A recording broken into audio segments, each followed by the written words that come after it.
Welcome to AK Anime Explainer. Today is explanation of Soul Land 3, Legend of the Dragon King Part 96. Without any delay, start explanation. Tang Wulin unleashed a primal roar and his 3 purple soul rings faded away. A radiant golden soul ring appeared in their place. Blood essence bubbled within him, madly coursing through his body as he activated Golden Dragon Body. Gold light slithered out and coiled around Tang Wulin's body. The roar of a dragon thundered throughout the stadium, and Tang Wulin's entire body took on a golden hue. His right sleeve exploded, revealing his golden scaled right arm bursting with power. Every single scale was erect, and his claw seemed to have grown a bit larger. The power of his surging blood essence instantly dispelled the frost on his body. He slashed with his claw once more, sending another 5 dark gold beams that were each over 2 meters long. The moment they appeared, the space between Tang Wulin and Jong Kong seemed to distort, the dragon roar becoming louder than ever. Moments before this, Luo Guixing teleported Wu Sidua behind Jong Kong. Taking advantage of the time that Tang Wulin bought with his explosive clash against Jong Kong, she summoned her second martial soul. Black and white light swirled around her, her body grew larger and transforming into the Hell-White Tiger. Their opponent was a 7-ringed soul sage and a teacher at Shrek Academy. There was no point in holding back or stalling. All they could do was go all out from the beginning. Luo Guixing's plan entailed playing to each of their strengths and having them release their greatest attacks on Jong Kong at the same time. As long as they did that, they would at least be able to properly display their strength. While Tang Wulin attacked Jong Kong from the front with Golden Dragon Dreadclaw, Wu Sidua attacked him from behind in her Hell-White Tiger form. At the same time, quad-colored spears materialized in the air and shot toward Jong Kong's head following a precisely plotted arc. The jaws of basically every spectating student had already dropped. The combined attack of their class council was too ferocious, especially Tang Wulin's Golden Dragon Dreadclaw and Wu Sidua's Hell-White Tiger. Everyone could feel the tempestuous might of the 2 attacks. Facing attacks from 3 separate directions, Jong Kong's 4th soul ring lit up as he simply thrust his Skyfrost sword toward the sky. Tang Wulin and Wu Sidua immediately felt as if they were no longer fighting a human. Instead, they were opposing a towering mountain. They knew they wouldn't be able to shake this mountain no matter what they tried. A hurricane of energy burst forth from Jong Kong. It swept across his opponents, rooting Wu Sidua, overwhelming Tang Wulin's Golden Dragon Dreadclaw, and finally dispersing the incoming hail of quad-colored spears.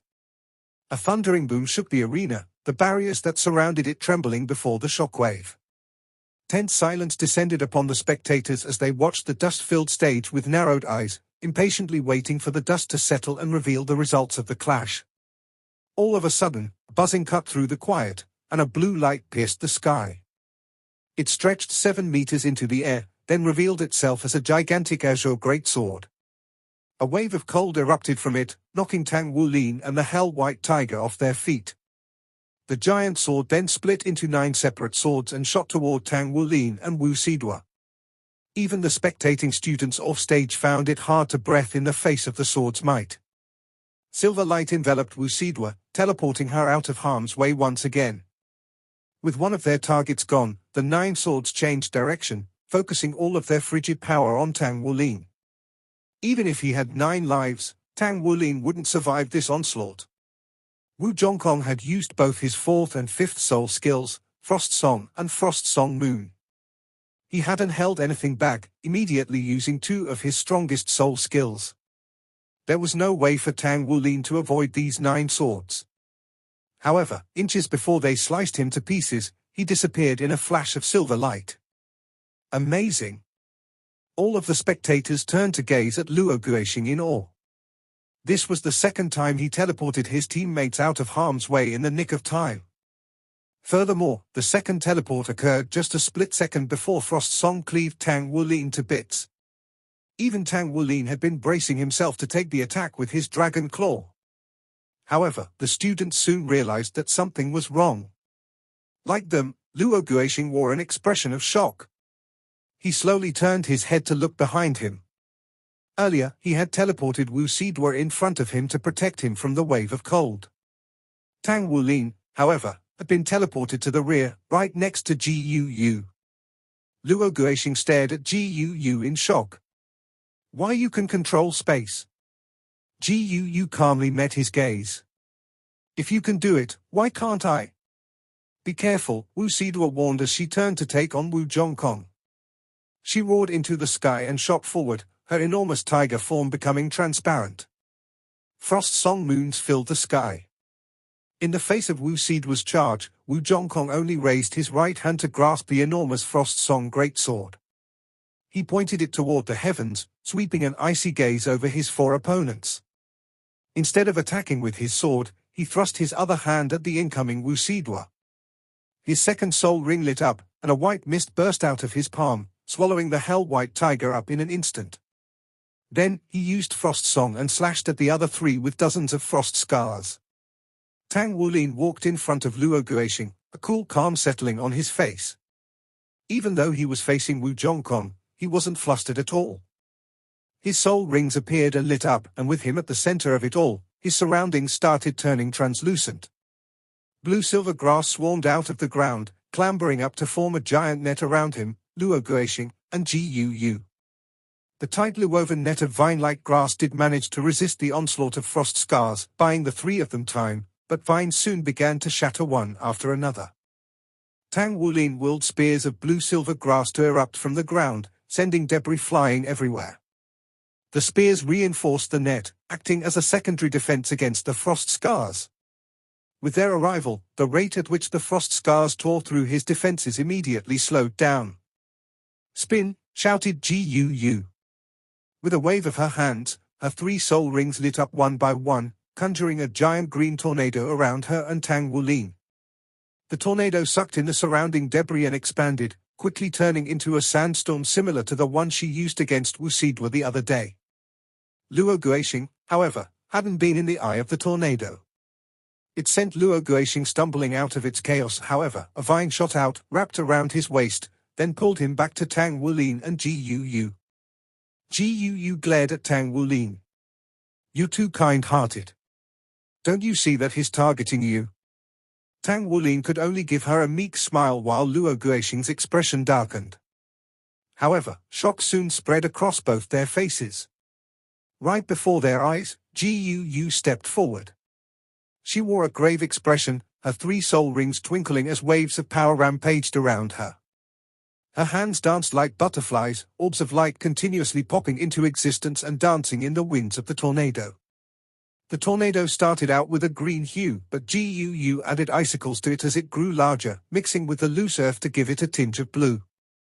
With the addition of the icicles, the three of them could clearly feel the chilling suppression of Wu Jong Kong's sky frost sword decrease. Luo Guixing stared blankly at the scene before him. It still isn't over? Guyu's hands now took on a silver hue as she shot silver lights into the tornado, giving it a hint of darkness. Luo Guixing was at a loss for words. She can control four elements. How can this be? Guyu wielded fire, earth, ice, and space.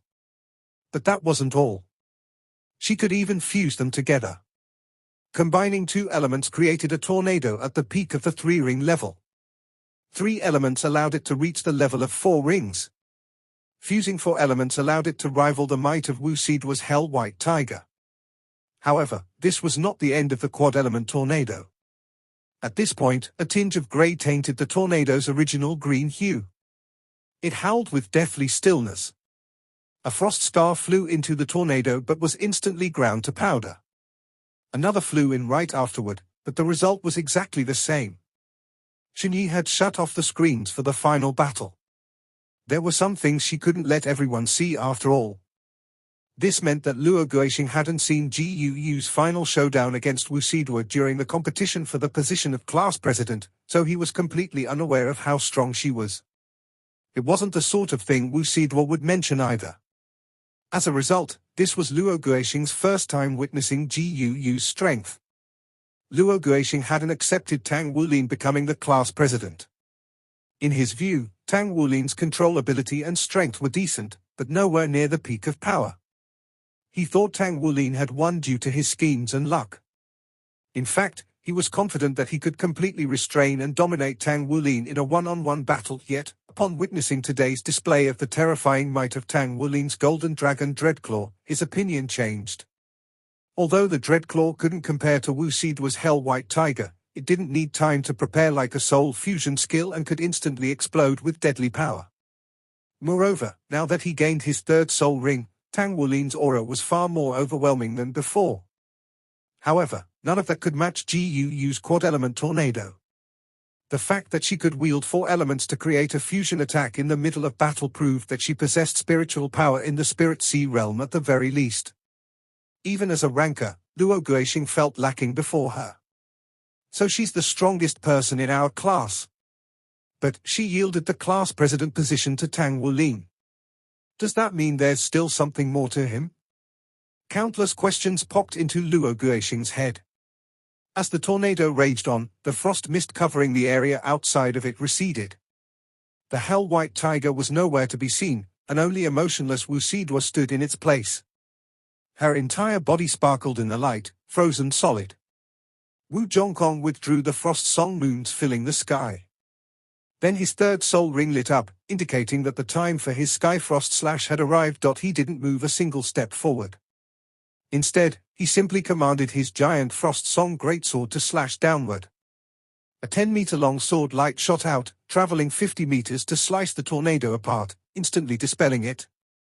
Not even a quad-element fusion attack could withstand the might of the Skyfrost slash enhanced by Frost Song. Furthermore, the collision of soul skills only slowed the sword light down, causing it to just dim slightly. The tornado was destroyed in an instant. By the time Tang Wulin, Guyu, and Luo Guixing could be seen, Wu Zhongkong had already sheathed his sword. Fools! He stared at them with icy eyes. The word resounded with truth. The battle had ended, and Tang Wulin's group had lost. Without Wu Sidhua's Hell White Tiger, and considering how exhausted the rest of them were, if Wu Zhongkong had pressed the attack, they would have been defeated in an instant. This single word of criticism made the 3 feel ashamed. All of them understood what he meant. They only coordinated with each other properly at the beginning of the battle. However, they fell apart shortly after Luo Guixing teleported Wu Sidhua out of danger, and Guyu did the same for Tang Wulin. Tang Wulin and Guyu's teamwork was nowhere near perfect, especially when the reluctant Luo Guixing was added to the mix. Their coordination had self-destructed in a splendid fashion. The 4 of them combined couldn't stand on equal footing with Wu Zhongkong, let alone when their teamwork was in shambles. Wu Zhongkong slammed one of his palms against Wu Sidhua's body, dispelling the frost that covered her and jolting her awake. Although she had been completely frozen moments before, not even the slightest shiver could be seen in her now thawed body. The 4 of them hung their heads as they descended from the stage. Xin Yi didn't contribute any words of criticism and simply ordered the next group to go up. Wu Sidhua looked from Tang Wulin to Luo Guixing. She then snorted and walked away, wearing an ugly expression as she looked for somewhere to sit. Tang Wulin sighed. This was my fault. I underestimated Teacher Wu. Now that he has 7 rings, he's at least 2 times stronger than before. I also didn't properly coordinate with everyone either. Luo Guixing didn't respond. He just walked away silently, searching for a place to sit as well. Are you the team leader? Guyu glared at Tang Wulin. No, you're not, so why are you taking all the blame? He's the one who made a plan for the team, but you don't hear him saying anything. Hearing this, Luo Guixing turned to look at Guyu, anger flashing in his eyes, but Guyu ignored him. Tang Wulin knitted his brow. It was impossible to become a battle armor master alone. To do that, he needed everyone's wholehearted cooperation. Things definitely weren't happening as he had hoped they would. Making a one-word battle armor at their level called for surpassing their limits. If Tang Wulin and his group didn't stand united, this would all be a pipe dream. However, it was clear that neither Wu Sidhua nor Luo Guixing respected Tang Wulin. This was natural since he was the class president, the position making him the target of much attention and hostility in his class. Do I really want all of this? But Tang Wulin wasn't one to shrink back from his responsibilities. Now that he was the class president, He would do his best to fulfill the role no matter the challenges. He patted Guyu on the shoulder, conveying to her that he didn't need her to speak up for him. He approached Luo Guixing's side and took a seat. You're very strong and good at commanding. But you can't deny that right now, I am the first grade's class president, Tang Wulin said quietly. Luo Guixing's brows arched. So what? Tang Wulin smiled, the corners of his eyes crinkling. It's nothing much. I just wanted to tell you that you have no chance of taking my position this semester. You're a smart person, so you should know internal strife will just set us all back. Even if you don't respect me, you still have to cooperate with me. We are in the same group currently, team, and we're also the first grade's class council. Cultivating is like rowing a boat upstream. It's not easy and takes a lot of effort. If we want to exceed our peers, then we need to discard our grudges and focus on cultivating. I guarantee you that as a blacksmith, I'll treat everyone equally and forge to the best of my ability. I will work myself to the bone to meet everyone's expectations, especially so we can succeed in making one-word battle armor. I will also promise you that by the end of the semester, we will all have several pieces of battle armor. We will all be on the same stage when it comes to that. So if you plan to snatch the class president seat from me, work hard. Grow and improve. Then come next semester, try to defeat me. He left Luo Guixing alone to mull over those words and made his way to Wu Sidua. Because she had a good pair of ears and sat not too far from Luo Guixing, Wu Sidua had heard everything Tang Wulin said. She raised her head as he drew near, eyes fixed on him. I'm the one to blame for this battle's loss. Tang Wulin returned her stare, the words leaving his lips steady and unfaltering. I didn't coordinate properly with everyone and underestimated Teacher Wu's strength. We might not be friends, but we have to be comrades. So, I'll be honest with you. I'm not a 4th-rank blacksmith. I'm actually a 5th-rank one. That statement brought all sorts of shivers down her spine. Catching sight of her reaction, Tang Wulin broke into a smile. Becoming friends with me, someone who could be a divine blacksmith in the future, is a good idea. After all, our goal is for word battle armor in the future, right? He extended his hand to Wu Sidua. After a moment of hesitation, she took it and gave it a firm shake. Today after class, I'll go forge the metal for our battle armors. As they drew back their hands, a voice sounded off to their side. What you said was right, Luo Guixing said as he walked over, clearly finished with his thoughts. Tang Wulin turned to face him. This time, Luo Guixing took the initiative to offer his hand. You are the class president and our group's leader. But if you ever make a mistake, then you'll have to take responsibility. I'll be waiting for that time to come. Tang Wulin accepted his gesture. Thank you for your encouragement. Their gazes clashed in the air, sparks firing off all around. Despite Luo Guixing's arrogant nature, he had no choice but to concede, for he couldn't face off against Tang Wulin at this moment. He had to get stronger. Luo Guixing's #1 priority was always improving himself after all. If he couldn't outclass Tang Wulin during their time in the outer court, then he would never stand at the peak. Tang Wulin, Guyu, and Wu Sidua were all targets for him to surpass. Meanwhile, Tang Wulin beckoned Guyu over to him. He released Luo Guixing's hand and placed his own face down in the center. Guyu dropped her hand above his with practiced movements. Wu Sidua and Luo Guixing exchanged a glance before adding their hands on top of the pile. Xinyi, who had been paying attention to their group since the beginning of the battle, curved her lips into a satisfied smile as she watched the four finally attaining group solidarity. Challenges aren't scary, but not knowing how to overcome them is. I have no doubt that Tang Wulin doesn't lack in that regard. Senior brother's judgment was correct. He's a born leader. As the rest of the battles rolled by, Tang Wulin's group watched them carefully. The group immediately after them also chose Jong Kong. Afterward, some decided to try their chances with Xinyi. They were all crushed in the end. Only Xu Yucheng and Yang Mianxiao's groups lasted more than a few minutes. Both Jong Kong and Xinyi had 7 soul rings. As soul sages, the soul power they consumed to defeat the students was but a drop in the ocean. Following this exercise in group combat, the students came to acknowledge the two teachers' might. They were all powerless before the two. After combat class, everyone had made various gains and losses from the battles, but neither Shin Yi nor Jong Kong stepped forward to comment. They simply ended classes for the day. This was Shrek Academy's teaching style. Students were left to ponder and comprehend on their own without excessive pointers from others. Whether the students could identify the problem and come up with a solution was up to them. Only those who could walk this path to the very end were called true geniuses. Let's grab lunch before we discuss making the battle armors. Tang Wulin had grabbed hold of Luo Guixing, Wu Sidua, and Guyu as soon as class ended. Together, the four of them made for the dining hall. Tang Wulin's bottomless pit of a stomach shocked their two new companions. By the time he finished eating, Wu Sidua was staring at the mountain of dishes, face pallid and taut. "How can you eat this much? Who raised you like this?"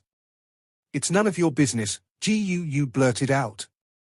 Seated to the side, Luo Guixing moved his gaze to Tang Wulin, then to Guyu. And he got the picture. At the same time, Wu Sidua glared at Guyu, cold enough to freeze. Just as she was about to speak out, Tang Wulin interrupted. "Let's go. We need to rent a room. There are lots of workshops at the Blacksmiths Association, so let's just rent one there and use it as our base." Making battle armors was definitely their top priority at the moment, and the four left for the Blacksmiths Association. Tang Wulin found Feng Wuyu when they got there, quickly going over the purpose of their visit. All right. I'll give you kids a room. It'll cost you kids 1,000 contribution points every month, Feng Wuyu said with a smile. "Thank you, teacher." Tang Wulin made to leave with his companions, but Feng Wuyu suddenly grabbed his arm. "Wait. I'll give you 2 hours. After that, come find me. We'll go over forging. You don't have any time to waste, right?" All right. 2 hours should be enough." Tang Wulin smiled wryly. He feared the crazed light gleaming in Feng Wuyu's eyes. This teacher of his was unpredictable to the extreme. However, he couldn't help but be curious about what Feng Wuyu would teach him now that he was capable of attempting spirit refining again. 2 hours was more than enough time to 1,000 refine some metal. Although Tang Wulin already had heavy silver and magic silver in stock, Wu Sidua and Luo Guixing had just chosen their metals at the Blacksmiths Association. Wu Sidua's was Stygian iron, a rare darkness attribute metal with a chilling aura of gloom. Its nature was peculiar and few could use it properly. As a result, it was fairly inexpensive. Luo Guixing chose 1000-moment copper, a space attribute metal. It was perfect for him, and wasn't too pricey for a mid-grade metal. Tang Wulin could barely conceal his approval of their selections. No one had overestimated their abilities and chosen top-grade metals beyond what they could use. Doing so would have severely hindered the battle armor-making process, no matter how well he could forge the metals. This video will end here. Like video and subscribe to my channel.